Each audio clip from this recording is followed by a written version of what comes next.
Welcome back, everybody. And we're back. Yes, We are back. Yeah, we're back. And we've killed Pete Giffen. Yeah, Pete replaced him. Giffen's had a hair transplant. Pete Giffen's away to Turkey. Yeah. You should see them teeth when he comes back as well. Where is Pete actually today? He's in Spain on a fag run. He's in Spain. His parents have a place out there, so Pete isn't the man of the people that he makes himself out to be. He says he's from Lurgan. Yeah, he's no working class here. All of Pete's family right now think he's in a caravan in Dungiven. But Right now he is sat on a golf resort being fed grapes from the vine. you should see the tan on his head.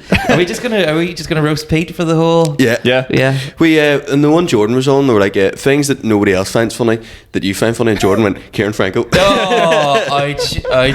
But I bet I bet you he was ready to jump out of his seat as well to do that. You know when you think of something, you're like, or like when somebody has.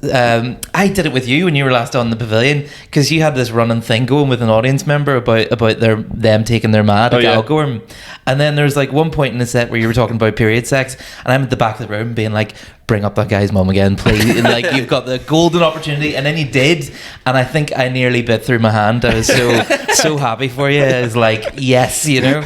But yeah. Should we introduce as well? This is Luke Yes. McGibbon, by the way. Yes.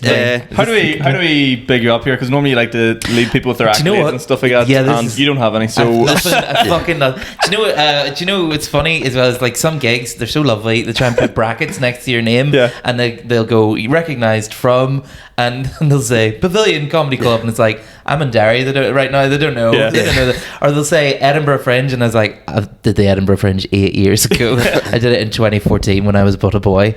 Accolades. I don't know. I wrote a bit of stuff for News Thump once or twice, but. You won't have seen it. You wrote for Chortle as well. I did, yeah, but those were more thinky, article-y boys. But they're worth looking at. Yeah. I did take a wee gander at them, like, I did another podcast that no one listened to, but I like what I made though. Do you know what I mean? And I'm not done with it. Probably you had fun. I had fun. Yeah, I had fun. And that's all that matters. Not mentioning my podcast host who did also have fun, but it's only me who had fun. That sounds kind of grim. It was just a podcast, just me. Father Ted, I had my fun. Yeah, that's all that matters. Yeah, pretty much. No. You're a man we hold responsible for our first gigs, me and Sean. Yeah. So for anyone that doesn't know, Luke, how long have you been running the Pavilion? I took it over in late 2013. So it's pretty much, for anyone that doesn't know, Belfast only proper open mic, I would say, at the minute, and has been for a long time. Maybe. So it's the only. I would say it's the only place in Belfast you can go to and get your first gig, sort of thing. So without it, we'd all be doomed. Yeah, it's pretty much the way to run it. So you've been running that for how long? 7 years? 9 years. 2013. Yeah, it's late 2013. So it'll be 10 years next year. And you really want to know who's pulling the strings in the Northern Irish comics? Yeah. When people have little conspiracy, some people have wee conspiracy theories whenever they can't get a spot. Not really, like fucking Occam's razor.Maybe you're just bad at stand up, but like when people have little conspiracy theories, I'm surprised I'm not at the center. I'm kind of hurt. I'm not at the center of them more often. Where they go, who's dick do I have to suck to get a gig? And it's like, well, you're probably not getting gigs because you lead with that. Yeah.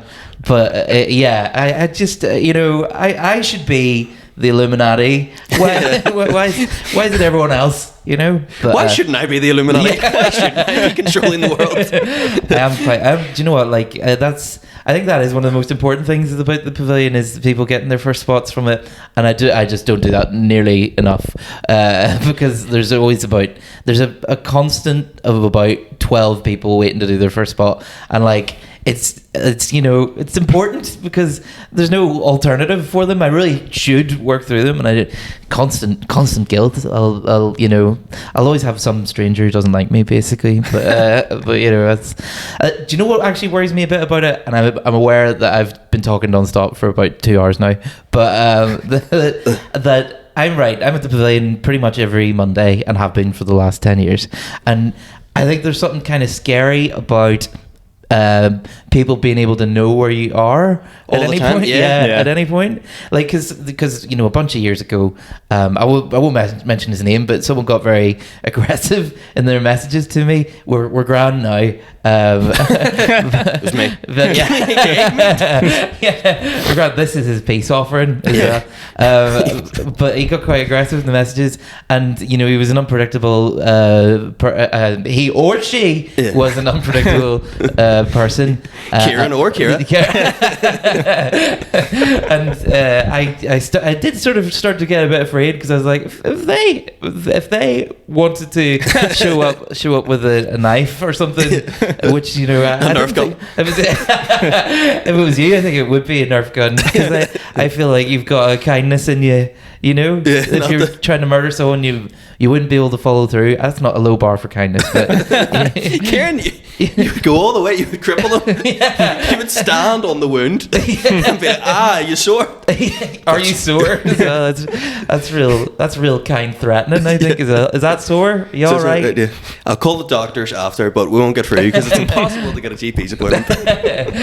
I meant to ask, like, 'cause obviously I've run a couple of gigs myself. Obviously, I've run a couple of gigs. Some of them failed, some of them have gone well. But do you ever get people pop up and just be so rude with being like, "Guess a gig"? I've had that a few times. I'm like, do you know what? Yeah, not as much as you'd think these days. I mean, well, like maybe people who I already know and I can accept that familiarity. Yeah. I think I felt real bad about this because there's some people who've literally been asking for years and I've not responded, and maybe some of that is because mostly that's people from down south because I'm like, you've got 30 gigs a night, you're fine, you don't need this, you know. So I would maybe get a sparing amount of southern comedians up every now and again, but there is a guy who's been asking since 2013 and I still not respond, but something did come out about him at some point, so I felt weirdly justified about it. Sometimes things come out about people, but anyway, sorry about that, Chris O'Neill. But what was it? Yeah, rude messages. There was somebody who was from Monaghan, which is a grey zone because that's actually closer to Belfast. Yeah, any Monaghan comedian I've met, they've said it's actually easier to go to Belfast than Dublin. Like. It is, and so their lack of gigs is my fault more than anyone else. But I didn't realise this at the time, so I didn't get back to him because of that, but also because he said, "Can I have one of those gig things, please?" Which I think was just to be trying to be a bit casual, funny, silly. Don't be funny when you're doing it. Like it's the thing. Yeah. Don't be funny. Be business. Yeah. Be the Sopranos. Should also mention that. Have we mentioned you're actually a comedian? Bernard doesn't know. Yeah. So you don't mention gigs. You are a comedian. So recently you've launched the Luke McTake It Away tour. Yeah. Oh God, yeah. Calling it a tour and everything. Well, yeah, it's leaving Belfast. Yeah, it is. Yeah, it is, isn't it? So you sold out Oma and Derry. Yeah. Oh yes, tickets on Eventbrite. You sold out 2 nights in Belfast, was it? I did, yeah. No, it was the Sunflower and the American, but I suppose that's a home turf thing, isn't it? But then again, well, you went. I was going to say you sold out Newry, but that's your home turf as well. My home turf, yeah. Yeah, it was a great gig, but it was a lot of fun. Well, it was the only thing was Sean's dad heckled him. Yeah. More than you had a dad. My dad heckled me as well. Yeah, pesky dad. Were you like low key pissed as well? No, because he wasn't. It wasn't really like it was a heckle, but it was sort of like. He was blutered. Yeah, he was, and it was his birthday, so I was like, you know what, I'll let this one slide. Yeah, well, he's having a good time. That's his present. Don't get him anything after that. We didn't mention it last week, but your dad said something. We were talking about just finishing university, and he turned to your man and went, "About fucking time." But that's the thing. He probably had like a million things. I know the way he is. He probably had 100 things he wanted to shout. Yeah. He only shouted once. It's like, I'll take that. Take that. Like, do you know what that is? That's well placed. I think my dad was looking for something whenever he heckled. He was looking for a moment to say the right thing. But then if you get impatient or that moment doesn't come, you just end up saying just a random weird interjection, which was, I think it was, I said some sort of swear word and he went, very eloquent, and it's like, that's not helpful. It adds nothing. And so I actually, did you come down hard on him when he? I can't remember what I did. Oh no, I sort of did the extra large boxers bit, and then goes for his birthday this year. I've got him an extra small pair of boxers. He'll grow into them one day. Nice. There's what's this as well? I was at Kevin Bridges on Wednesday, and Jesus Christ, he gets some hecklers, like, just people keep shouting, Really? do house race, you know, it's famous joke. Yeah. And he went, I'm not a fucking jukebox, pal. And people kept shouting, you've got too middle class these days. And he went, well, you just keep buying my tickets and I keep selling out arenas, that's what's going to happen. Yeah. I mean, like, what do they want? They want him to fucking live in a council flat as a billionaire? That feels kind of worse. That feels kind of gross. Like, you're But he has a bit, doesn't he, where he's like, I was getting the bus one day, I was like, there's no more buses for Kevin. Yeah, you know, that's his mark, yeah. But he's evolved to be that, me and my flat, we were talking about it, comedians go like, party years, marriage, kids. Yeah. That direction, yeah. And then Kevin is now at the stage where, we're mates. Mr. Bridges. Kevin Bridges now at the stage where he's like, past the fatherhood bit and does about being working class and now being rich, like it's a lot of this set was about that, but it's hilarious, like, and also he sides with the side of, like, you know, he talks about wokeness in his new bit, but he's on the side of like he talks about the real snowflakes are these people, and I was like, yes, get in. Good to see a proper mainstream, because Ricky Gervais gets on stage now and it's like, well, these are all snowflakes. Real like, old man shit. Can't say anything these days. Well, that's a Stuart Lee bit now, isn't it? But, Ricky Gervais gets on stage and he's like talking about like, use your all snowflakes, then you're banned any meat products and you're fucking That is mad. Like, is that, do you know as well, Ricky Gervais, he's known for like not just constantly Googling himself, but also like making consequences for it. So like somebody, then again, my source here is some fucker on Twitter, so you know, 100% true. 100% accurate. As peer reviewed, as in it's been reviewed by my peers. I'm pretty sure they're all into the Harvard referencing scheme next year. So that's all right. At the bottom when you got the list, you've got like the Journal of British Medicine, and then like ad Decky Risotto or whatever you had in the last one. At Puss Eater 124. Frankie Lasagna. This guy on Twitter said that he posted something that was like a slightly derisive of Ricky Gervais, and then like Ricky Gervais spoke to his boss and tried to get him fired about it. What? I think he works in media, so it's not like he just spoke to some fucking guy in an office. In the civil service? Him sacked. Get me Arlene Foster. No. Speaking, because what was the I was on Reddit. A friend of mine was really into Reddit, and there's a Reddit page for Northern Irish comedians, and you come up quite a bit on it as like I don't like people this. like singing your praises, like we were looking at it last night and stuff, and I was like, because my mate was going through it being like, are you on this shit, like taking the piss out of me, and I was like, no, but our podcast guest tomorrow is. I thought no, it was when this makes me look like what I just said Ricky Gervais did, but somebody linked me to the thread, but somebody in Northern Irish subreddit, I thought it was just one person said, I saw Luke McGibbon, he's very good, and I was like, I have to comment now or people are going to think that's me, do you know what I mean? So I did comment and I was like, you know, Luke McGibbon just did a one-man show last week, and then I had to go source, I am Luke McGibbon. But yeah, was there like is there another thing about it? There was two, we came up, and then I didn't want to say the comment that we seen the one, and I went, oh, there's another one for Luke, and then it comes up, it's me. Yeah. And I was like, all right. Yeah. Do you know, after I posted that, I was like, I have to go through every Reddit post I've ever made now and make sure I haven't like commented on like a porn subreddit or. Can you see what people have commented on Reddit? If you click in their account, you can go, because there's a few other like Northern Irish comedians where I have found their Reddit account and I've went back down it. No, I have. I'm a nosy guy. Yeah. I'm a nosy guy, and you know, and I don't do very much with my life, but I went through it, and for not that far, you know, because like people have had Reddit accounts for years. You don't go back to the year 2008 or something, like, which I think it would be unfair to judge what they're saying back then, you know. Basically what you're saying is Reddit is the reason Colin Geddes will never play the PAV. No. Yeah, you go back to the Reddit. Just watched Alan Carr Chatty Man in 2008. What a prick. No. I think Colin toyed with the idea of doing the PAV again recently. No, he used to. He used to sometimes like ask to do drop-in spots back in the day, and at that time I hadn't quite worked out the timing of the night yet, and I wasn't really accepting drop-in spots even from people who were really good or known, and I think that sort of just put him off it, because I definitely do that now. You'll never play in this town again. Yeah. But you definitely do let people drop in now, yeah? I mean, like, yeah, well, there's, you know, I have about 20 million different criteria that sort of influences whether or not I book someone, but like I think, you know, if they're famous, they can just fucking do whatever they want sometimes. You know, I mean, within reason, I'm still going to flash them them. I'm still gonna you flash the little light when they've gone overtime, but like, you know, I'm still gonna flash them because the night has to finish by a certain time. But like, so it's that, or if they have something they're working towards, I'll try and squeeze them in. Like if someone goes, I'm doing the Empire for the first time next week, I'm like, okay, you know, do 5 minutes or whatever. Or I'm entering a competition. If someone tells me in advance they're entering a competition, that's a way of getting a shit ton of spots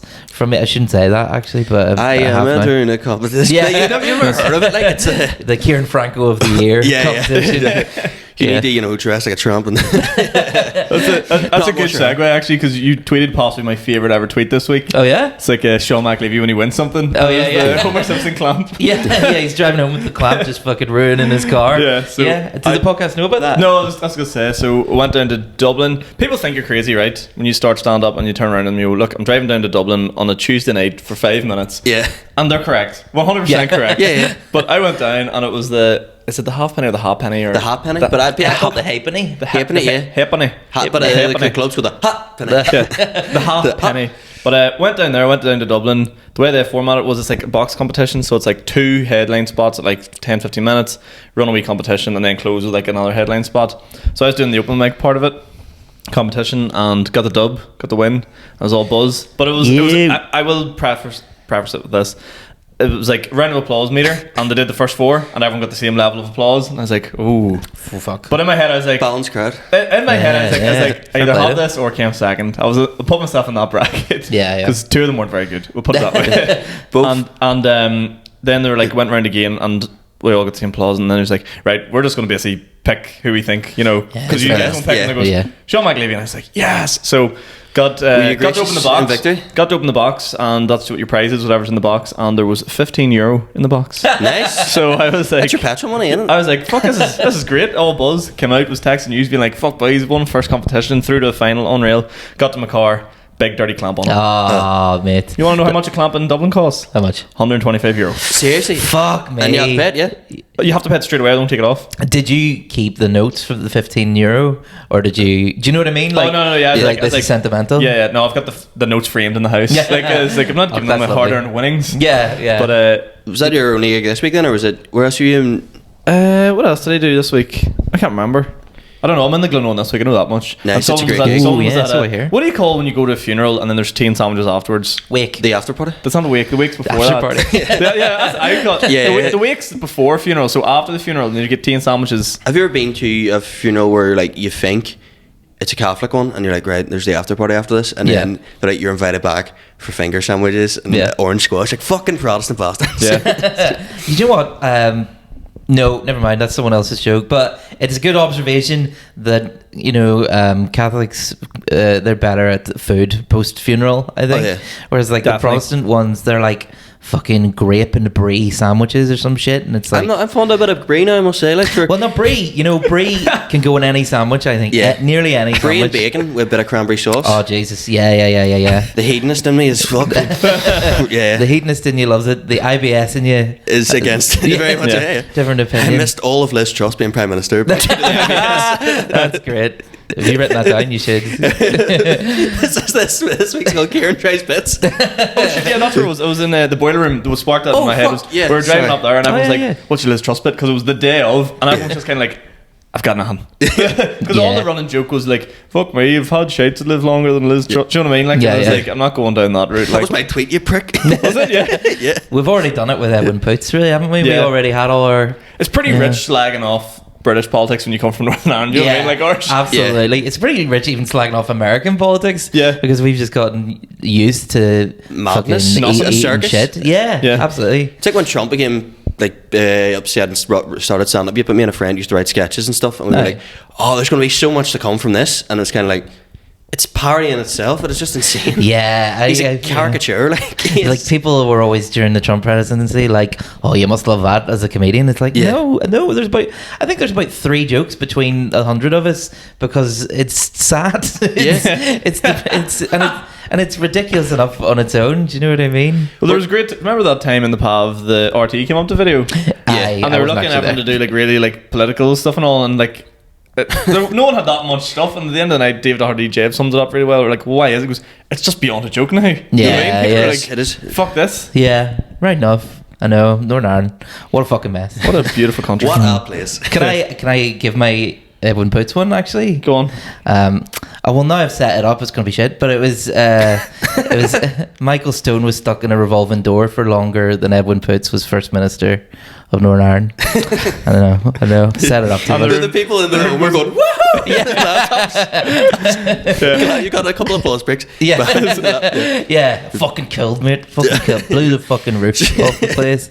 But so did the boiler room. So for anyone who doesn't know, we room in Strabane, fucking mental. Like holes 30, you're getting 60 in it. That's bananas. Yeah. But I went up, and it was a bit of a redemption story, this one, because the guy that runs the room seen me do my worst death of all time. Oh. And what's that now? I kept asking, like, can I get on sometime? You know, that room you're starting up, and he's like, come back to me in 6 months. And just kept pushing me. Finally got to do it. Fair, yeah. And no, in fairness, he was right. And then did it this week, and had a bit of a good one. But then again, the way the room's set up, it's kind of hard to die. You're on a bit of a roll at the minute, though. Yeah, I'm doing all right. Yeah. I was thinking Dublin. Enjoy the good times while they last. But I thought Dublin would have been the end of it, because Dublin's a lot different to the Northern Ireland scene. It's another world. Full of, especially them Temple Bar gigs are just full of tourists, and I was like, I don't know if they're going to get this. I've had some really rough ones in Dublin, and I messaged them as well. I sent them a clip of Comedy Crunch, I believe, and they were like, it was a boiler room, which if boiler room recording your set, that's the one you're going to use, like. And I sent that in, and they were like, we'll book you, but don't do any Irish stuff. And I was like, because it's all international. And I was like, okay, but like all tourists, you know. They also booked me for July, I think. So I was like, I could be dead by then. Like, I could be 6 feet under. You definitely have a spot next week. Do you know what? That is actually a really good way to get booked, though, is sometimes people message me. Robbie McShane is headlining at the end of the month, nice. and so that's the end of November even, and he booked that in April. Jesus. He's like, can I have a headline spot at the end of November? And I'm like, yeah. I don't know. I mean, November's a concept right now, you know, like I don't even know what will be happening tomorrow, but yeah. So like I think, you know, sometimes being weird and booking really far ahead. I mean, it's because he's, you know, lives in Glasgow, so he's like, well, this is when I'll be. So he books like a week of gigs or something, you know. Smart shit. You're booked for a wee bit of a tour over in England. Have you dropped that yet? Yeah, so me and Pete are trying to get Frog and Bucket, and nice. Pete's got on the hot water. I've Frog and Bucket, and I'm waiting to hear back from Seven Oaks, so hopefully get a couple of gigs. And then Seven Oaks? Yeah, so that's... that one.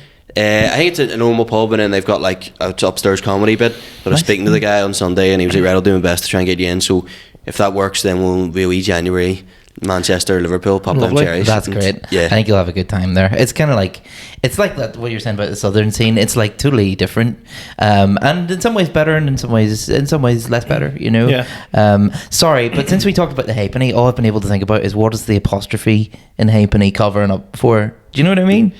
The horror. Isn't the harpenny? Oh yeah. Yeah. You know what though? that comedy wise, that is a cul-de-sac of a question, so it just goes nowhere, doesn't it? See, I was always called the halfpenny because the halfpenny bridge, but obviously what they've done there is they've done like an even halfpenny, like halfpenny. No, there's the comedian locally but lives in Liverpool now called Ethan Halfpenny, and like didn't because it's such a strange name. Wasn't there like another comedian said, I'm suspicious of him, I think he's up to something, because it sounded like an MI5 made up name. Do you know what I mean? Like your surname is Halfpenny, and it's like, I don't know, mate. Where can a comedian go to get some marijuana around here? Do you know actually Ethan Halfpenny is now Ethan Half Pound because of inflation. Sorry, that's really shit, isn't it? Get him out of here. Yeah. Get him out. How dare you sat where he wants sat. Another applause break. That's up there with I really like to imagine Pete's listening to this right now and just does that. Do you know whenever he like really chuckles at something, he's like, ah! Pete, right now, I'll tell you how Pete's listening to this. He's probably got on a sun lounger, shades on. But he just strikes me as a Sean McAleavey man, but he's also got a cider beside him as well. Oh, yeah. Pete mixes his drinks throughout the night. Yeah, bucket hat. He doesn't drink, like, Pete will have like a pint, and then I'll stay on Guinness the whole night, and Pete will have a pint, and he'll be like, oh, fancy like a fruity cider. Then he'll get a WKD, and then he'll get a fucking Smirnoff Ice, and then he'll move on to Buckfast, and I'm like, mate. What did you just Pete? Pete's 26. You can't do that for long. Yeah, your acid reflux is fucked. Pete treats drinking as if it's like a night out with tapas. It's like, I'll have a bit of everything. It's like, no, that's not how it works. I'll have a vodka Red Bull and then a blue WKD. You're like, what? I'm like, maybe just stick to it. Like, yeah. I drink Guinness till my shades turn black, and then it's like, I imagine Pete's worst nightmares. Do like a jug of cocktails. Like, how am I? I'm gonna have one glass and I'm gonna just throw the rest of it out. Isn't it odd as well that whenever people talk about how you should drink, right? Because that's kind of what we're doing with Pete. We're going like, how you should be drinking differently, but everyone's suggestion always involves just new kinds of pain. Their preference as well. It's like you just said, I drink Guinness till my shite turn black, and it's like I used to drink shots till I vomited, and it's like, it's like, why? Where's the part where you have fun? Where's the enjoyable bit? Also, we told us before, everyone's a Guinness connoisseur now as well. Just sitting in the golf club yesterday, and my mate came in and went, how's the Guinness here? And I went, cheaper than anywhere else, and I order it. In the golf club. Yeah, it's like $4.20, I think. It's cheap as fuck. Like, why is it? Especially they done a deal so my dad has an account there, and they done a deal where when the FA Cup final was on, pints were $3.50. So I went up and they charged me full price, and I was like, what the fuck? And I went, you need to be a member. So I went, I am a member. And they didn't even check me. They went, what's your name? And I went, Stephen Franco. And then they went, no worries. And then they just put it through. And then I went, I need to pay. And they went, no, it's on your account. And I went, just out of curiosity, how much is on the account? And they showed me. And I was like, yeah, I'll take a glass of wine. So I basically worked through the account. Jesus. I thought nothing of it. And then we were in Donegal, and my dad got the bill through and was like, what the fuck? And was like ringing the golf club being like, you're being done for fraud. And he said he was about to be like going through them. And he just looked over and seen the most smug wee prick whistling to himself and went, hang on a second. Did you spend like on my account? I went, listen, in the moment it was justified. Do you know what's great is you've got that's a proper good technique for excuse delivery as well, right? See, when you go, listen, before you say it, that's when you know there's a fucking banger there, even though your excuse was just I wanted it. But listen, I was really thirsty. In the moment, like, I'm not going to make a membership account. Gonna start playing golf so you can get a cheap pint. Because I was telling it to a girl in the off license, and I was like, is that not cool? She was like, you stealing from your dad in a golf club, pal? Right enough. You wouldn't get a tattoo of it. You're a new fucker. You wouldn't steal from a golf club. You would. Oh fuck yeah! Here, actually, I have a question because it occurred to me on the way up, and this was something I was talking about with some people the other week. But I was in England the other day, and I got bothered by like a vegan protester, and like which like I think it's great because society's finally starting to leave vegans alone a little bit. I think, aren't they? Yeah. We used to be quite hard on them, and then it's like, well, actually, they are going to tell you they're vegan because they need to eat. They need to eat to survive. But like, there was a real stereotypical vegan protester and everything who harangued me in the street and all, and I was lying, and I was like, I'm a vegetarian, and I should have said vegan because that's what if you say you're a vegetarian, they go, you still drink milk, do you? And she was going like, do you know that they murder and rape cows and all this stuff, and I was just trying to get away. And at one point she said, and you wouldn't drink human milk, would you? And I said no because I was trying to leave. But in actual fact, when I thought about it, I was like, I probably would. Yeah. Would you drink human milk? Good question. I always wonder, like, if it, like, are we talking like the end of days, like the apocalypse? What do you have to? I don't know. Actually, I mean, like, I think if I was stuck for a cup of tea and there was no milk, I would get a few pumps in, like Oh, straight from the not from a bottle, straight from the decks. The decks. There's if you have your RE podcast bingo card, there's Dex mentioned this week. Back in the days when Channel 4 made a documentary about anything, that was a documentary where like Channel 4 making an argument on what's in a fillet of fish. Dispatches investigates, and but they done like Dispatches investigates people who drink human milk. Aye. And because Dispatches used to do anything, like Dispatches investigates like people who wear odd socks and stuff. And it was like the man with glass feet or whatever. And it was like, but it's Channel 4 went through, it's like the man who's pregnant, and it was like they made a pariah out of these people. He probably just wanted their story told. Right enough, like they probably got like a letter from Channel 4, and they're like, finally people are gonna understand my strange condition. And then like a week later, it's on TV, and like, look at this fucking guy. I always find saying like Undateables is a very harsh title for that show. There's no need for that to be for such a warm-hearted show as well. It's so Here's all lovely. these people that really struggle in their day-to-day life, but we're going to call them the Undateables. It is like on par with calling the show like Uggos, isn't it? Like gross ones. And then you like turn on the show and it's actually tremendously loving, as it fucking should be, you know, and it's just nice. What could we rebrand it to? What would we write in? Stinkers. No, something nice. Stinkos. Just people who are going to find love that find it difficult in a really long title, but I like it. I like it. Just being nice to people. What about a face only a mother could love? Oh yeah. That's somehow worse. That's somehow even me. That's a twist on a classic. That's another way of just saying. What was it you said? Stinkos. Stinkers. That's a fancy Stinkos, isn't it? Ratton, but they spell R-A and then 10. Stinkos sounds like a restaurant that you'd get in Armagh, isn't it? As well. It's like a shitty Raffles. Raffle or Janty, when I'm telling a bit, are my go-to like smick names. Yeah, and then, that's true. Decky's a classic, isn't it? I love Decky as well. But then again, right, I have never met a Jaunty. But whenever you say Jaunty as a smick name, I immediately go. It's like you think of someone who goes to the gym, you think of Chad, Brad, or Kyle. Yeah, and then if you're going really to the extreme, Blade.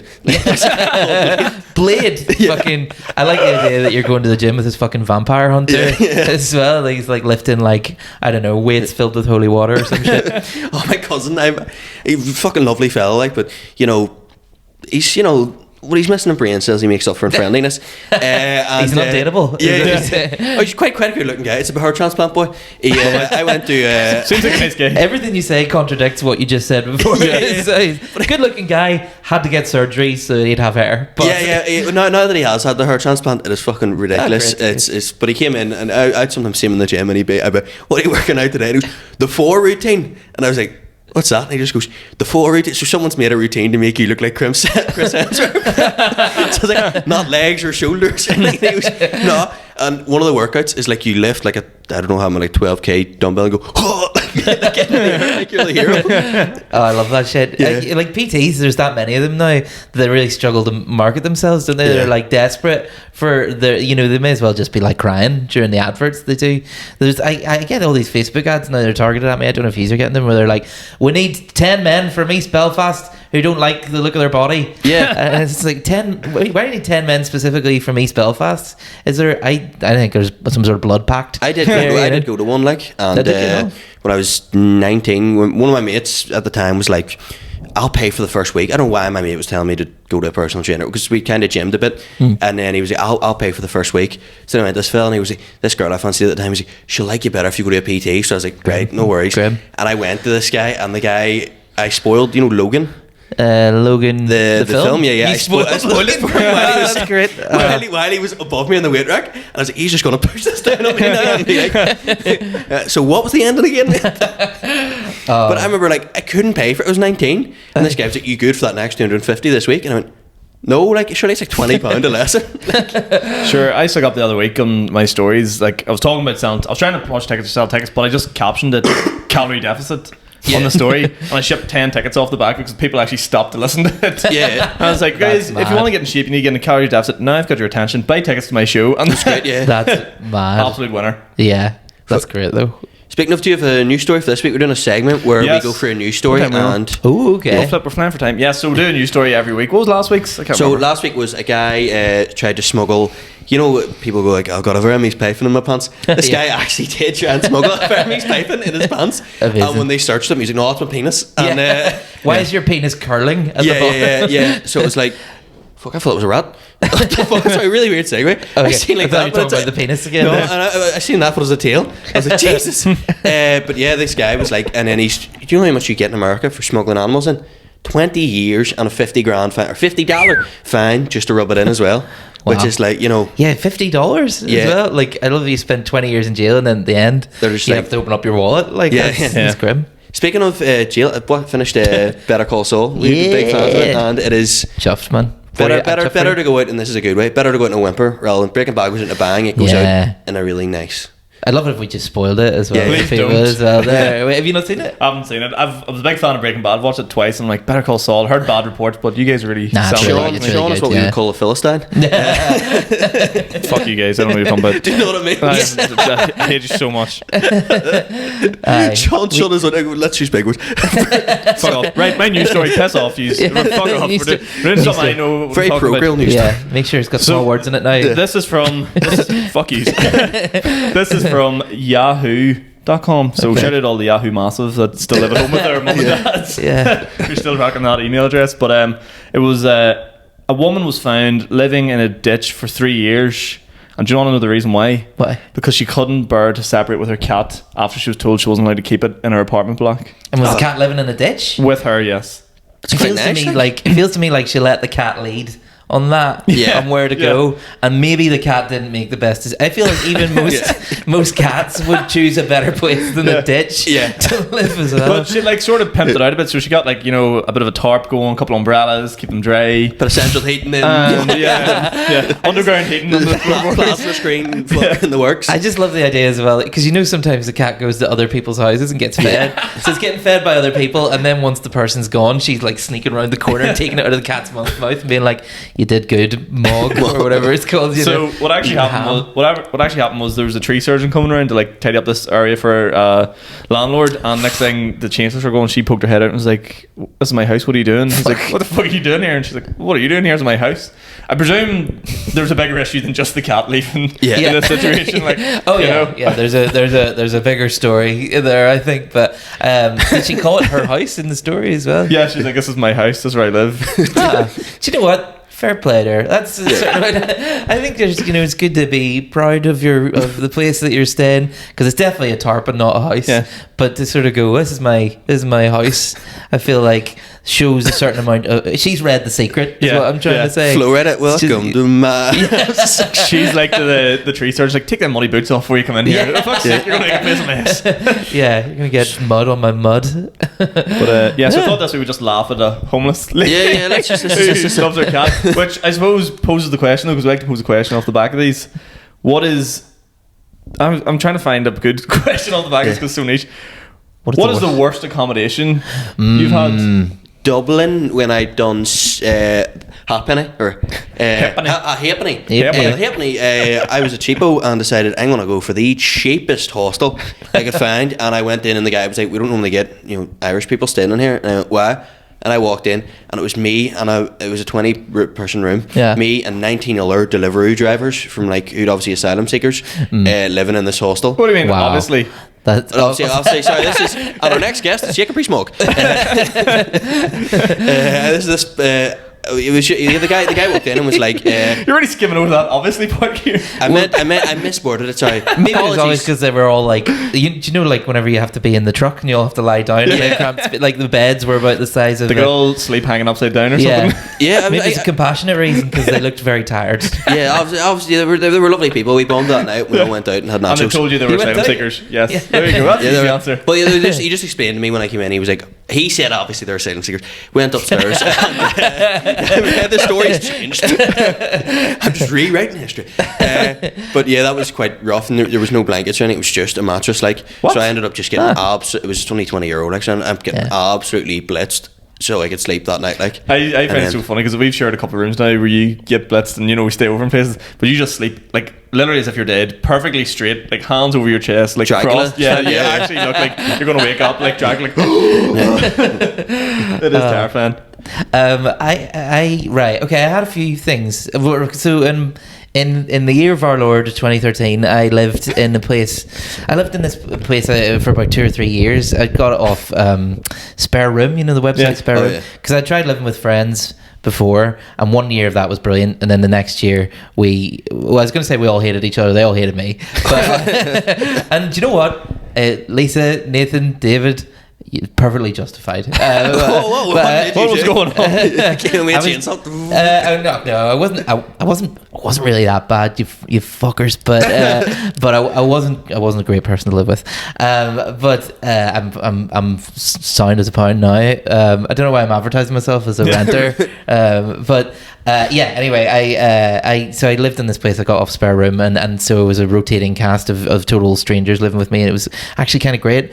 But one year, this guy moved in one of the other rooms, and he was, I didn't realize at the time, but a hoarder sound guy, really calm, gentle, lovely guy. But like living with him, it was like slowly losing the game of Risk, because all your territory in the house just suddenly was just shrinking until it's like, oh, I can't eat off the dinner table because it's packed with a load of fucking board games that he just bought, and like I never saw the inside of his room until the fact that we had to get evicted because of the inside of his room, because there was about a path about this size that he could shimmy through towers of shite to his bed.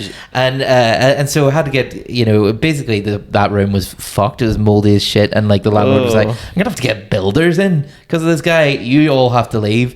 And then and then one of my housemates refused to leave, and the landlord, who's a sweet old man, by the way, who I got along quite well with, but he said to my other housemate, he said, right, you do have to leave, and I'm going to make you leave, because whenever I first got this house, I got some work done, I got an extension done by people who I've been paying protection money to since, because they were actually in the UDA, and it's like, the UDA are doing extensions. Fair play, them like a branching out. The conservatory wing of the IRA, but anyway, so I just left anyway after that, and I moved. I had to go somewhere quickly, so I went on spare room again. And I went to this place in the Ormo, and to be honest, I was very young, and there's a stupid reason to move into a place, but the landlord would be living there with me, and I fancied her a bit, and she seemed like a little rent reduction, young stud, box landlord. I knew I recognised you before stand up. God damn it. You know what? Luke McGibbon. Do you know what? That washing machine was never the same after. But do you know? No, I fancied her a bit. But also, like, it was a great house, and also I think the thing that really sold me was because I was at that age where you do dumb shit because you go, oh, that'll be a fun story, and so like I went into the house and there was this painting of a Pope wearing the octopus, or no, it was an octopus wearing a Pope hat, and it said, "For all the sins the pious have wept." And I asked my landlord about it, and she was like, "I painted that," and I was like, what's the story there? Because I thought it was just a bit of crack, I thought it was a bit of silly, but she was like, I just thought I did to symbolize about how the Catholic Church likes to fetishize pain, and I think it's very silly. And I was like, oh, it's a very serious painting, and I think that just made me, I was like, this is kooky and weird, this will be interesting.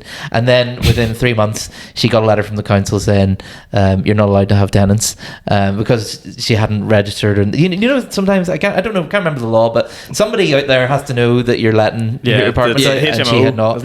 Anyway, that was a mattress on the floor. That was the worst place I've said. Jesus. That's two. It's back to back. You don't have to say too much, Luke, but did that lady landlord give you discount while you lived there? No, not at all. Okay. No, I was never going to make a move. Yeah, I was never going to make a move. That was my burning question from I that story. I just like the idea of living with somebody that I fancied and just going, look, isn't she nice? No, she was, she was in a very happy relationship, and no intention. Young stud ruins landlord relationship. One of my mates, actually a close friend, he listens to the podcast, so I'm not going to name him. He went with, he'll help me tell the story. He went with his step relations, so he went with his cousins. It was a step cousin, like her. Something disconnected, but it sounded like when he was telling me it sounded like he was telling me his cousin fancies him. So then we became, and then he was going to his sister's wedding, and she was going to be there. So we were all like, that doesn't have the same. We were ripping him up. We were ripping him apart. I go, young stud bank's cousin at sister's wedding. I was gonna say, it doesn't have the same ring. It's like young stud bank steps something. I don't know. It's mum or nothing. But I took the joke too far. I was just putting up Snapchats of him, like anytime we were out, like in the like Christmas Eve, like young stud banks too. On Christmas Eve. That's brilliant. And do you know what, as well, like, I feel like if you're going to do incest, go hard or go home. Do it at a wedding where the whole extended family can see it happening. Make it a whole thing. Do you know that is actually one of that's a joke. No, that's a story of my own. No, that's a joke by Sarah Furby, another great comedian. And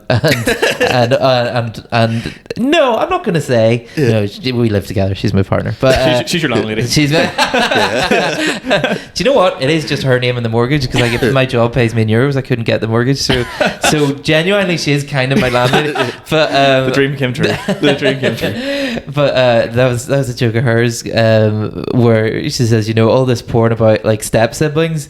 It's because it's like, oh, I want it to be a little taboo, but not that taboo. So she searches for porn. She searches for like blood relative porn, where it's like auntie who actually kind of raised me, who I get along really well with, you know. It's like Jeremy Kyle DNA test. You are the father, and then they bang. Get them clothes off. Get that bed. I always wonder about Graham and Jeremy Kyle, right? Because I used to watch Graham being the counsellor, by the way, not like a specific, part. But like, you know, as well, you go, here's Graham, ladies and gentlemen, he's a counsellor, and they bring on Graham and all that, and then he'll say like something fucking from a fortune cookie or something, and he'll go, you need to learn to love yourself or whatever, and then they probably, I'm pretty sure from what I hear about the controversy about Jeremy Kyle, they never saw Graham again after that. He would come out and he would go, I'm the aftercare manager, you get no aftercare. Goodbye, back into the working class you go now. Jimmy Kyle is a psychopath, like, and genuinely, that guy's not well. Is it still on? No, is it? No, he's on Talk TV, GB News, featuring. No, Talk TV's Rupert Murdoch. GB's is mad the right wing guys have rival news channels. Like, we wait for a bus and then two come at once. It's a fucking. Yeah, he's got a show on that, and then he's actually showing some political views on it, which they're exactly what you expect his political views to be. For a man who exploited the working class. Yeah. Exactly, yeah. Absolutely. There's like, I remember when I couldn't get my Succession fix, I went for like loads of documentaries from Rupert Murdoch, because that says what Succession is. Like, so I watched like so many documentaries on Rupert Murdoch and really, really got into him, like, and not like support him. And now I catch me on Talk TV with Piers Morgan. But yeah, like the guy's fucking mental, like. No, that boy's not well, like. Well, because I mean that's somebody who's got a political viewpoint that's based on a personal experience, which is not representative of society at large, isn't it? Like he's he's one of those people who's like, well, my dad hit me and beat me up, and I turned out all right. And it's like, you didn't turn out right because you're screaming that. Yeah. Because you own the sun. You didn't turn out alright. Yeah. Should we move into questions? Yes, we'll jump into some questions. Also, shout out, it was gay Liam Tierney who sent that question into me, so the story into me. So thank you very much, Liam. Big fan of the podcast. No worries. We'll do the fucking Ian Thompson one because I think I know what this is about. You said it was a belter, didn't you? Yeah, I also can't really. The question for Luke. Has he called me a paedophile? Yeah. What is the cruelest thing Luke has ever said to anyone while reluctantly giving them a second gig? It was to Ian Thompson. Yeah, Ian Thompson. Well, I now right. Here's the thing. I don't remember saying this. Is it? But Ian says it, and I've no reason to believe he would tell a lie. But I think the context was sometimes comedy nights are exhausting. Sometimes if the night's been just bad the whole way through, when there's just shite ribbing through it like fat through bacon, and like at the end of the night I'm just exhausted. And it was one of Ian's first or second gigs, and he'd done like, I think he'd done well, or he'd done not as well as he expected or something, but I think he was like, you know, and I said something like, more jokes next time, where I think maybe I'm just guessing because I don't remember it. I was probably just fucking wrecked and pissed at everything, or maybe I just meant, because sometimes I will say a version of that is actually feedback that's constructive, where I'll say, I think you need clearer, stronger punchlines. So the snowflake here's Ian. Yeah. This has backfired horribly. Woke Thompson. I'll tell you, there was something cruel I used to do rather than say. Fucking not give him spot. No, there used to be, right, because there was a time in the early to mid 20-teens. It was like 2015 or something, because like there was a couple of years where the scene was like still was fine but a little stagnant, I think, and there was a lot of edgelords sort of hovering around the open mic shit, and like, which is fine, do your best, you know, maybe something will land, but generally, like, they're the sort of people who go, well, you can't say anything anymore, but it's like, you can joke about anything, it just has to be funny. It's not funny just being edgy on its own. It needs to be edgy but also funny. But there was a lot of those guys, and what really pissed me off was that, well, because I have a very low bar for what potential is, I think, because to me 3 minutes next week. No, I think like and then a gig after. But like, I think I think to me, for somebody to have any potential at all, they need to know what a joke looks or sounds like. So there needs to be a sort of rhythm or structure, which a lot of people have. And they need to have enough self-awareness to know when something doesn't work. Otherwise, they're going to like just continually die in their hole and be like, I fucking killed. But I'm experimenting with trying to increase people's self-awareness by being incredibly feedbacky with them. But I thought the way to deal with these edgelord guys, because what would happen is they'd come on stage and they'd go, "Here, abortion babies, black people, women, eh?" And in fact, there was a guy called I'm not going to say his name, but he had a bit once that made me laugh because it was so brazenly shit, where he said something like, "Video games have better stories than women." And it just, that is like, first, that's so untrue, but also that is such a fucking ridiculous. When did you think that? Yeah. That it made me laugh. But anyway, it was particularly him, but a few other people who they would die in their hole and they'd go off stage and they go, "I think that was too dark for them." It's like, no, because the person after you did a bit about fucking incest, porn, and fucking his mum and got a big laugh. So it's not too dark for them. It's just shit. Yeah. So I put on a gig that was a Gong Show. And for viewers, listeners unfamiliar with the Gong Show, it was like Gong Show is like a comedy gig where you have to reach 5 minutes, and 3 audience members have red cards. If all 3 of those cards go up, your set is finished. And so we put on a Gong Show where they were kind of encouraged to be a little cruel. I like picked audience members who looked a bit bloodthirsty, and I said to them, like, if you're not enjoying it, if you're even half a second, just hold up the card. The MC was a guy called Conor McGinley, who you know, and that is not a guy who would be hesitant to tell a crowd, crush their dreams, you know. And so I put on that with the express purpose of, you're going to get instant feedback from a crowd here whenever a joke doesn't land, is someone's going to hold up a card, and I'm like, maybe this will help them reflect upon themselves. Very Machiavellian.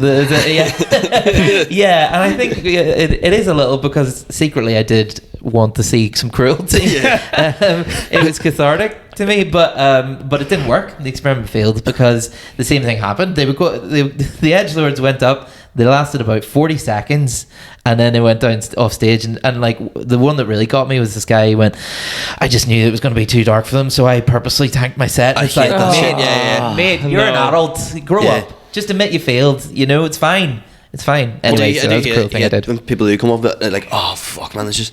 You know, they weren't ready for it. Like comedy unleashed. Comedy. They weren't ready for it. It's like, fuck it, it's not Back to the Future. And your kids are going to love it. Your kids will hate it as we get more empathetic as a society. Why do you think that the guys who are like, I want to be able to say the N-word, like, how do they think they're on the right side of history? Where like, there's not going to be a statue to you, mate. There's not a statue of your man stopping the kids going to school in segregated America. You know, there's not. Maybe there is. But, in Georgia. The main thing I took from that is, if you see a Gong Show popping up in Belfast, the Northern Ireland comedy scene is in bad shape. That's the immune system of the NI comedy scene. I'm trying to reject. There's a couple of weeds we need to get out. we have a question from Jack McGee. I love Jack. Who the hell do you think you are? Thank you, Jack. I have no answer. Question from No Bloody Username Available. Nice username. More of a comment than a question. Won't be the same without Pete Giffen. Yeah, well, fuck you too. That's Pete Giffen, isn't it? Nobody username available. Yeah. Drinking a Sean McAleavey. He's tapping that out from a deck chair right now. He's got 6 ghost accounts. There's a question from Will Ray. Who was the best first set you've ever seen at the Pal, and why was it Ciaran Franco? Did he say that as well? Did he say that? God, you know, I don't know. That's a really good question, because like there's a certain point past which a set is so good that there's probably like a joint 20 of them. Do you know what I mean? And also, in the last 10 years, the standard has totally changed, completely changed. Like the bar has moved, because like the first gig I did at the Pav was at the time like known as like, oh, that was a great first gig, and at the time I was like, I'm fucking brilliant. And if I watched not that, but my second gig lately, and I was like, holy shit, that's dog shit. Like if it was me booking at the time, I'd have been like, I'll give him another 5 in a couple of months and see what happens. But I'll put him on best of 3. That's the best of 3. You've been relegated to best of 3. Stay in your lane. It's a 3-minute gig where everyone does 3 minutes, but it's great for me because I can put on fucking 12 people, and it makes me work through people who are like good but not bad, and bad but not good. I really liked it when I done it, because it was like a nice like day out. Almost. Yeah. It was like the middle of the day, and it was lovely. Like, because I put everyone on. Like I put on people who are great as well, because it's good to do new stuff. I think as well. It's a nice little place to do bits. But yeah, so I don't really have a specific answer for you, Will. But I know that Will had a good first set, and particularly good in that. Because Will's a comedian, by the way, but particularly good in that Will was really anxious beforehand, and I think we even pulled out a minute beforehand. And I know, I didn't know that. Yeah, but I said to him, like, because basically. I'm not gonna, if you don't want to do it, I'm not going to make you. There's no contract, and I think I said, like, you don't have to do it, but if you want, you can just do like even like 2 or 3 minutes, and like just do 1 or 2 jokes, and if you don't like it, you can just leave, and people will still give you a round of applause, and you'll be fine. And I did it, and he's good, but no particularly standout answers, because there's probably like a joint hall of fame of good first spots. But I don't tend to think about who had a really good first spot that much, because we've seen guys that have gone evil. right enough, yeah. Well, I think it's if you have a good first spot, which I did, you set yourself up for a big fall. I think you do. My second ever gig, the one I met Sean at, is definitely in my top 3 worst ever. Like, really, I had a lovely first gig. It was like, and then we went and done a gig where we had to pay to play. Yeah. Oh. Students' union. Yeah, they were like, they were like, we're doing an open mic comedy night, but if you pay, you can get on. I went, so it's a bad ticket to your fucking gig. Well, so I can it play. was for Pips as well, but also I do fuck our mental health. I want to play. I do love Pips, actually. They're great. But another question we got was, see, this question confused me when it's from Teresa, Pete's girlfriend, who I thought when she said, has Luke recovered from his dad heckling him? I was like, no, it's Sean. Has Sean recovered from his dad heckling him? So what's your dad actually heckle you with? Well, he said that very eloquent thing, and then I had a bit about speeding, or I got caught speeding, and he shouted out from the same fucking camera, and actually that's untrue, Dad. But but I big listener of the pod.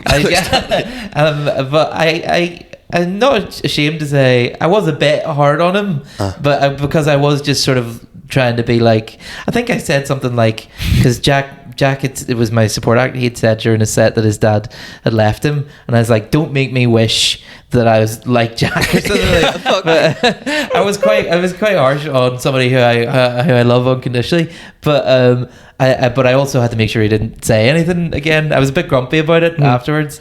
But yeah, I mean, it didn't ruin the show, but it's just also like, you're going to put me in a position where I have to say something mean to my own dad, potentially ruin this fucking show I've been promoting for the last 2 or 3 months, It's, I mean, I think he was just hammered as well, in fairness. Yeah. Have I recovered though? Yes. Nice. I'm going to chat with him about it soon. He went on holiday immediately after, so I couldn't be like, don't fucking do that again. Next time you come on one of my gigs. Yeah.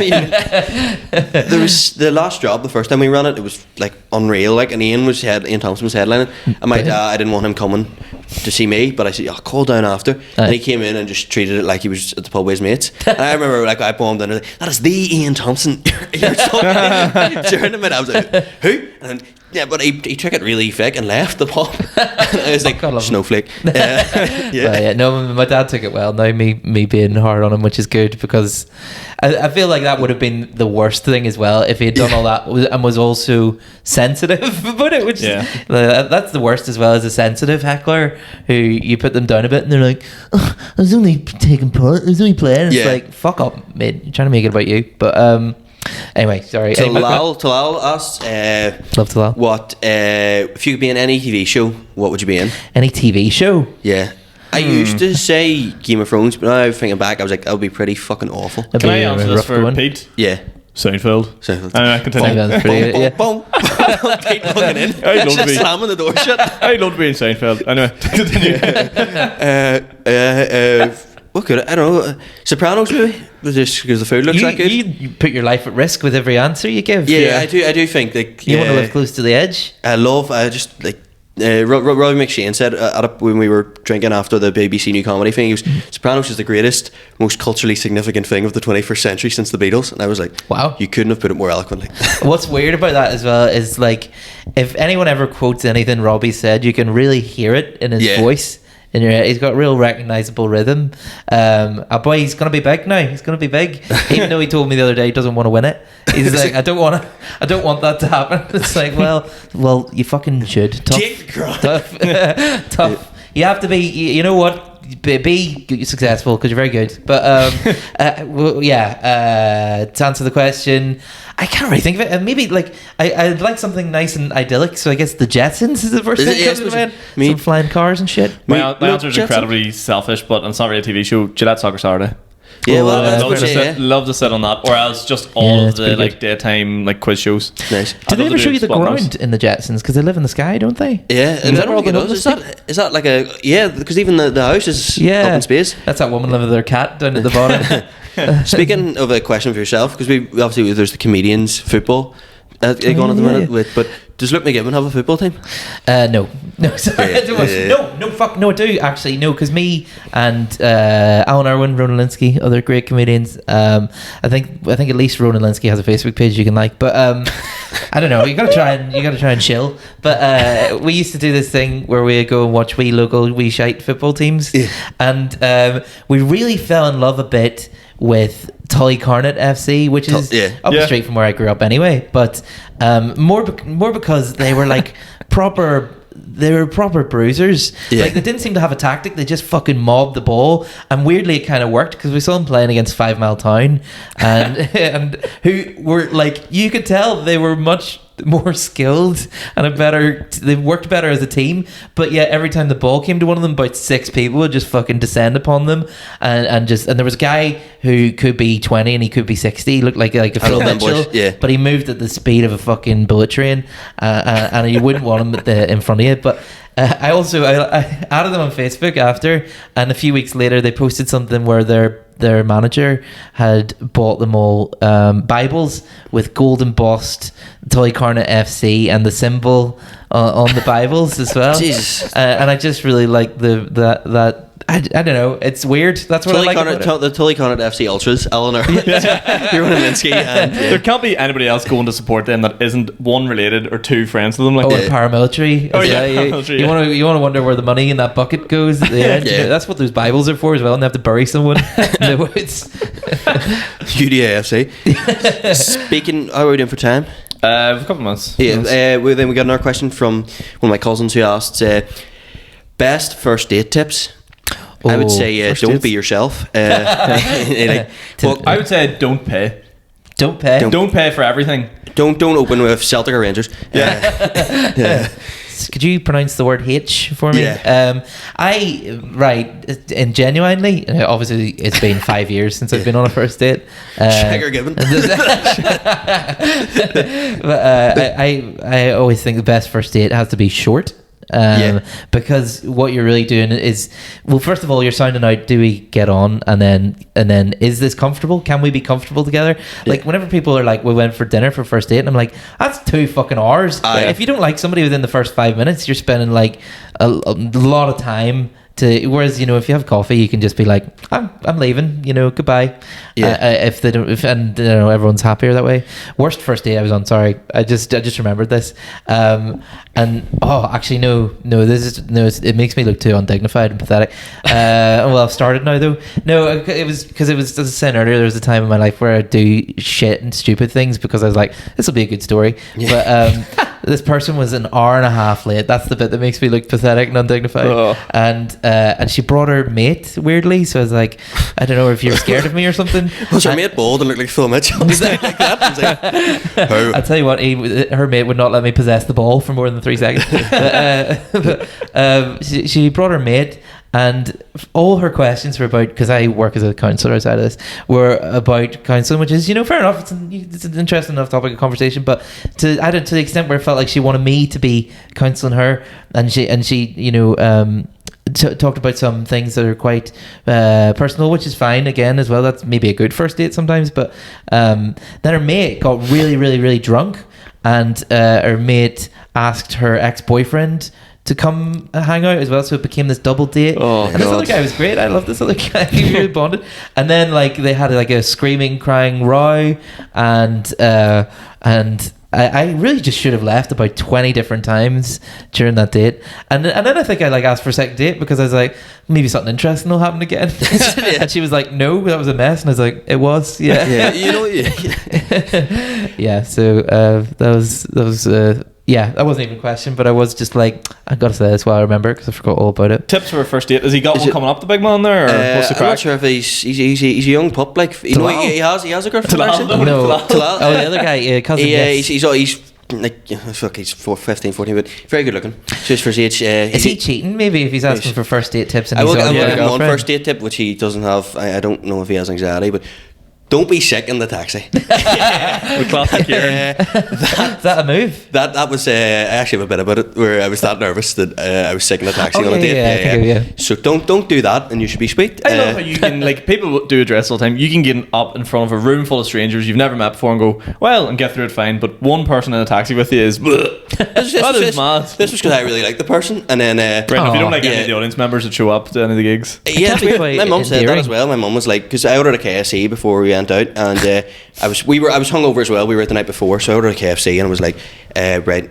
And I had the KFC and I was like, holy fuck, I'm going on it, like, this is actually happening. And then I went, I was sick before going out. And then got in the taxi, and then as soon as she got in the taxi, she's like, why are you being so weird? And she's like, Jesus, you're sweating. And I went, pull over. And then but like, I remember like as well, like later on, like last summer, me and that person got a taxi from work because we were both going into town. This is in like it was Gay Pride, so it was at the end of July, and we were both going into town. She was, do me a favour, don't be sick in the taxi this time.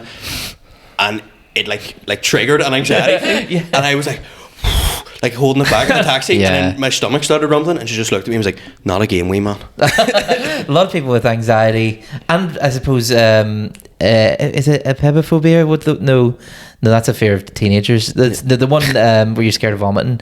Like a lot of people with that, it's like or just general anxiety. Sometimes you get anxious about being anxious, you know.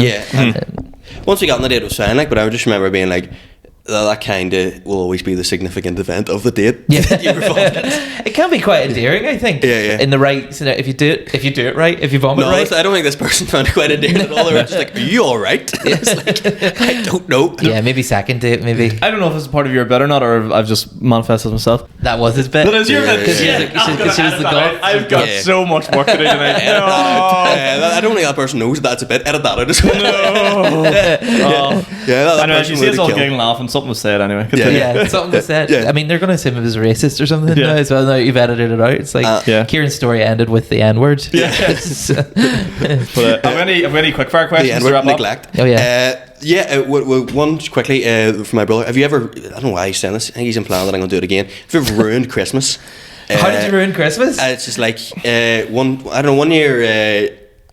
He was 16 and my dad was like, be back for 12 o'clock. It was Christmas Eve, and we came back at like 1 or something, because I remember some woman was at the bar and she had the stuffing from her family in the boot of her car. And as soon as I knew this, as soon as I knew the stuffing was in the boot of her car, I couldn't concentrate in the pub all night, like, because there were a boy who was doing keys of coke and all. I'm like, do you want a key? And I was like, no, I'm thinking about the stuffing. And then she opened the car boot to get presents for my cousin Ciara, and as soon as the boot opened, I like went into the tinfoil and started working away at it. And then me and my brother were walking home, and I was in a really good mood about the stuffing, and then the door opened. My dad was like, I told you to bring the boy back at like 11. And then for some reason, because I was in a, like full of stuffing, and just, I don't know, I went full angry and like booted the door. I was like, don't fucking speak to me, like. And then then he said that, but then I locked myself in the bathroom, blocked, and had like a temper tantrum in the bathroom, and, fuck you, fucking see what happens. And then like, but obviously he couldn't get through to speak to me because I was in the bathroom. So Christmas 36 years old. Christmas at the time. 2017 was a bit damp. Okay. But a few summer in Christmas. That's mad. I really love the stuffing chapter of that story. Yeah. But also that the stuffing was the excuse for your fury. Yeah. Like, I'm sorry, Dad, I was too full of stuffing. Like, not like I was hammered or like no, was it the stuffing from the boot of the. What's her name again? Can't even remember. There's so many. I feel like that story could go in about 30 different directions. There's so much to it, have I ever ruined Christmas? Last year I got COVID and I spent it on my own because I had COVID. But that was, and I also gave it to 5 other comedians. I don't know if I gave it to them, but we did a pavilion, and nearly every act except Johnny Bow, which maybe test him for something like some sort of Johnny gene. Ding ding ding. I think he's got some sort of immune Maybe thing. the whiskey was just killing all the Maybe actually, pretty much everyone who'd been on got COVID, and we had like a little group chat, and I think Just the keep your head up, bro. yeah, it was pretty much just that, you know, and everyone felt like commenting on when they just got it and everything, and some of us live near each other, like I think Jordan and Heather and I think there was some exchange of tinfoil food. It was beautiful. It was really nice. Like, I ruined Christmas, but everyone else fixed it for me. Like, That's a really nice story. Ronan Linsky brought this fucking homemade soup and a load of veg, and like my mum brought loads of things and brought my Christmas gifts, which I opened on my own with my cats on the floor of my living room, you know. And it was actually kind of weirdly nice. Beautiful. Yeah. Anyway, sorry. Christmas ruin? No, last year was the first time I proper drank on Christmas Eve. Cracked open a load of tins, sitting at home, open up a bottle of wine. All my ones are like my family kind of was like, wine? Who do you think you are? It was like £5, something on block or something. Sat and drank a bottle at my brother stuck on, I think it was Cars, personal favourite movie of mine, and fell asleep on the sofa, and like we have like 2 designated present spots on the sofas. So I was sleeping where my sister's presents usually go, and my mum and dad just decided they were going to stack them up on top of me. So I just woke up the next morning with a load of presents, and I was like, what the fuck is that? Best way to wake up. Sure, I did find you again. I was like, this is great. I was butt naked, but apart from that, it was I was covered in my own shit. Yes, I was kind of clothed. We'll wrap it up with just when you mentioned about Cars. Just a funny story. I remember about a guy I went to uni with. He finished the year because I'd done a year abroad. He finished the year, but we were like really close mates. Yeah, and we moved in beside like a new friend group, and like there were girls above us, and we became really good mates with him. And he was back home and was finding it hard because he was in lockdown now. So changed his name in the group chat to Doc Hudson. You know, the car from Cars. He's like, and changed my name to Lightning McQueen, going, I'm past it and you're in the glory years. What the fuck? I love how he's got the lore involved there. Yeah, it's not just the names, you know. He just kept going. He was, I'll Piston Pete and Doc Hudson. He was, I'm past it. He was, I'll never get another Piston Cup. See, I love all that stuff, and like, see, since like I've moved in with my girlfriend and all, I would like, I've missed that segment of like, do you like live on your own, you can do whatever the fuck you want, sort of thing. Like, I lived at uni house with mates and all, but like, I would genuinely love to have one of them rooms that are just so ridiculous with like, do you like Lightning McQueen bed sheets or like something like just disgustingly ridiculous like that. But yeah, apparently women aren't into that sort of crack. They aren't into race car bets? Yeah. I did a viewing in the house. You think he's coming fast? Whoa. Get in them sheets, you girl. I did a viewing of a house once for rent, and the thing that turned me off it was because it was like a student house and I was a student and all, you know, was that like, because there was like tomato sauce in the walls and stuff, but like what really got me was when I like saw a cushion and I sat down and it made this weird noise and I opened it up, filled with dried pasta. Just filled the cushion with dried pasta. Don't know why. And they had that like that. They had that like that for the viewing, you know. I just like the idea that they're like, oh fuck, someone's gonna inspect it. Like, and I've no stuffing for the fucking cushion.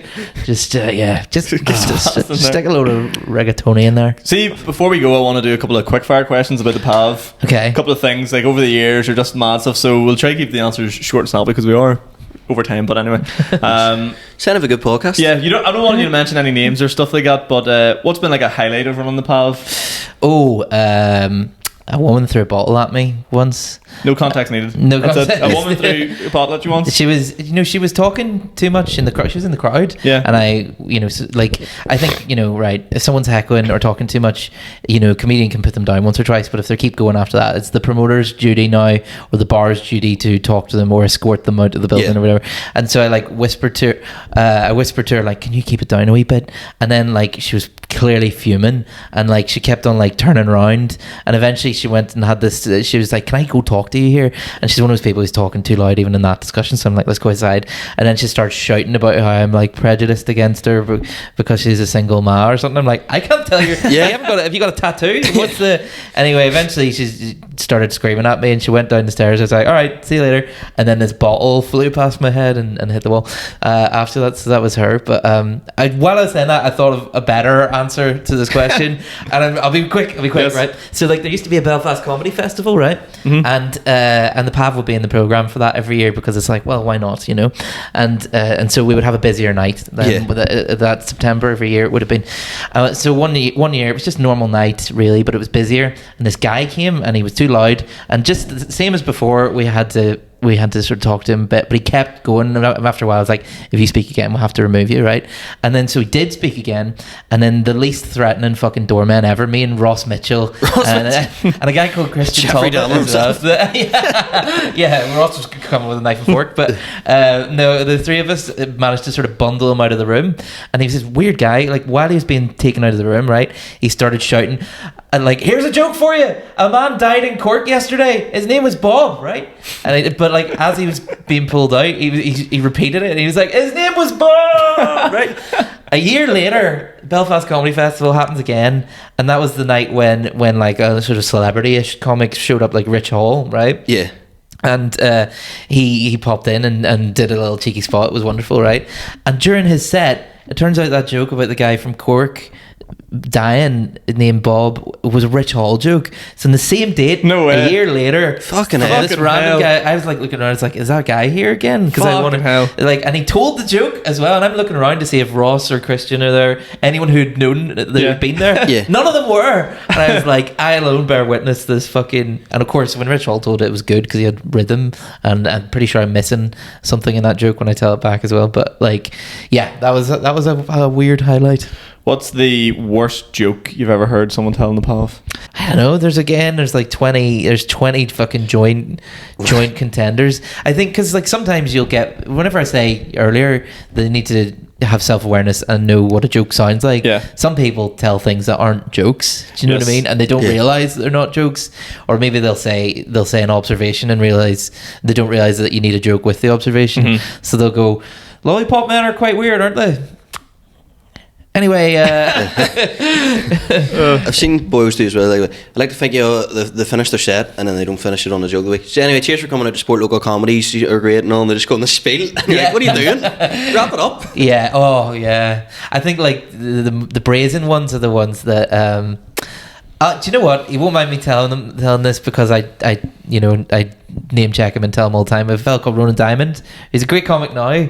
He had maybe one of the worst first spots I've ever seen, which is again, there's a lot of joint contenders, but he did it. He tops it by being not, first of all, doing badly, but also going overtime by, he did 17 minutes. On first set? He did 17 minutes, and I don't think he was hammered because he was trying to get rid of the anxiety by drinking, and he did 17 minutes, and I don't think he finished a single joke. There was like, because they were a good mood crowd, they were like ready for, if he had told something that sounded like a punchline, they would have laughed, but he just kept losing his place, and I flashed the light at him so many times that he was just sort of, and like at one point he was just like, could you just applaud? And they applauded, and I was like, good, he's going to leave. And he stayed on stage.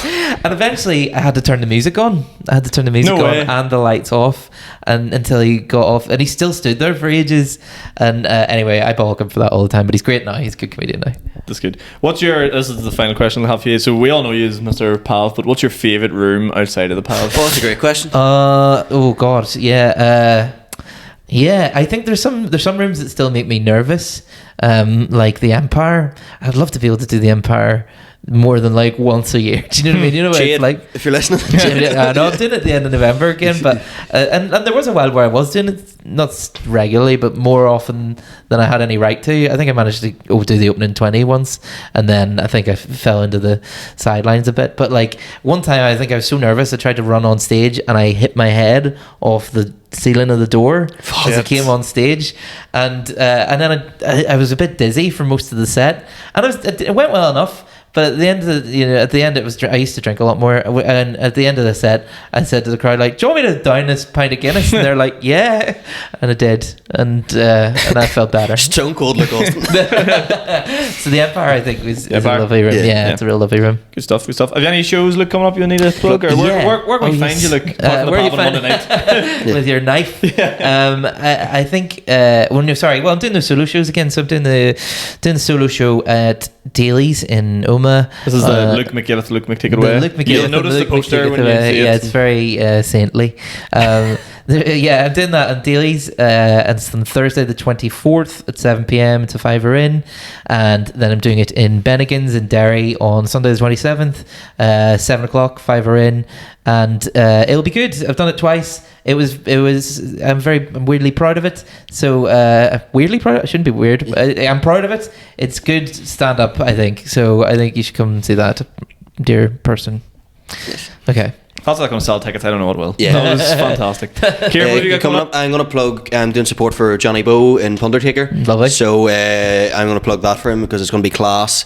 And I mean, you get to see Johnny in the full fucking Undertaker outfit. Oh, is he doing the outfit? Well, he's got it. And I'm going to also plug Hugh Magazine is back, and we're moving it to the Upstairs Brewery, which is a wee tiny room in Ulster Sports Club, which brews their own beer. So you get to try all these different kind of beers and ales while watching some of the best comedians. It's going to be class. And also the Bellevue is basically near enough sold out for the third one of it. So Lovely stuff. It is class. We have I was telling that story earlier about the after funeral part of the wake. Someone spotted me at like a post funeral munch thing, and it was I thought you were going to plug a funeral. Oh yeah, no, come to my funeral services when you say also no, but they're like this is an awful sad affair, and they're like, oh fuck, they're showing on a poster for the Glenone. This is comedy. I know that guy. He's like, well, glad to make your day slightly less depressing. So I'm doing the Glenone this Friday night, so very excited for that over in West Belfast. And then as well, I've got the Balmoral gig on the 11th, so that's the Balmoral Hotel. Just great lineup for it as well. It's the first launch night of it as well, and it's going to be very, very good. Don't you fuck it. Actually, someone tagged me being like, this guy is launched this night, you know, it'll be great. I goes, take my name out of that. Like, is that you running that then? No. Yes. No. But yeah, so it should be a lot of fun as well, and there's tickets flying out for it as well, so make sure you snap them up. That's it. Anything else, guys? No, just follow the page. Follow us on Instagram, Flirty Grandpa. If you're Flirty_Grandpa. Yeah, Ciaran Franco 98. Hopefully, you can get rid of that 98 soon. and we'll see you on the next one, guys. Thanks very much. Cheers, thank you much. Thank you.